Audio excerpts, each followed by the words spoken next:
Bonjour, je suis Axel Boudalier, commercial dans l'entreprise Wincor. Nous vendons des éoliennes et nous sommes basés à Paris depuis 2001. Pour cette année, nous avons décidé comme projet d'installer des éoliennes dans le sud de la France, à Marseille.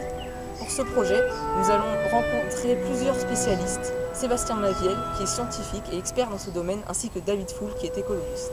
Bonjour, je suis Sébastien Maviel, scientifique et spécialisé dans les éoliennes. Comme M. Boudalier m'a parlé de ce projet, j'ai tout de suite accepté.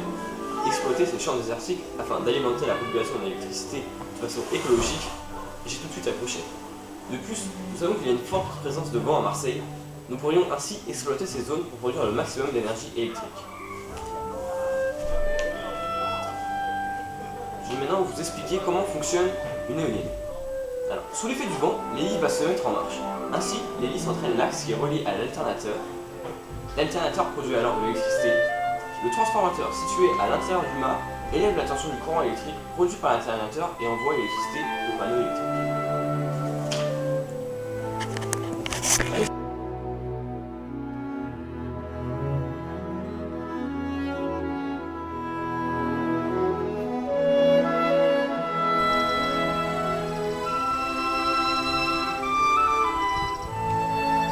Bonjour, je me présente, je m'appelle David Foul, je suis un écologue spécialisé dans le domaine des éoliennes.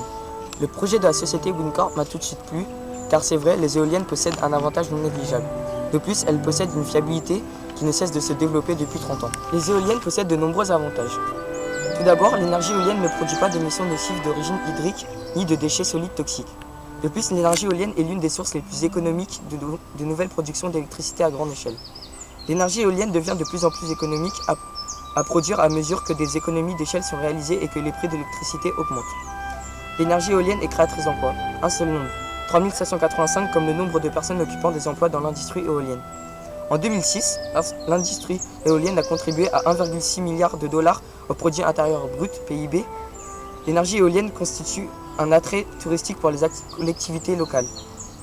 Le fait d'utiliser de l'énergie éolienne pour alimenter 200 foyers en électricité, environ 2 millions de kWh, au lieu de brûler du charbon signifie que 900 kg de charbon demeureront dans le sol et que les gaz à effet de serre seront réduits annuellement de 2000 tonnes, soit l'équivalent de retirer 417 voitures de la route ou de planter 10 000 arbres.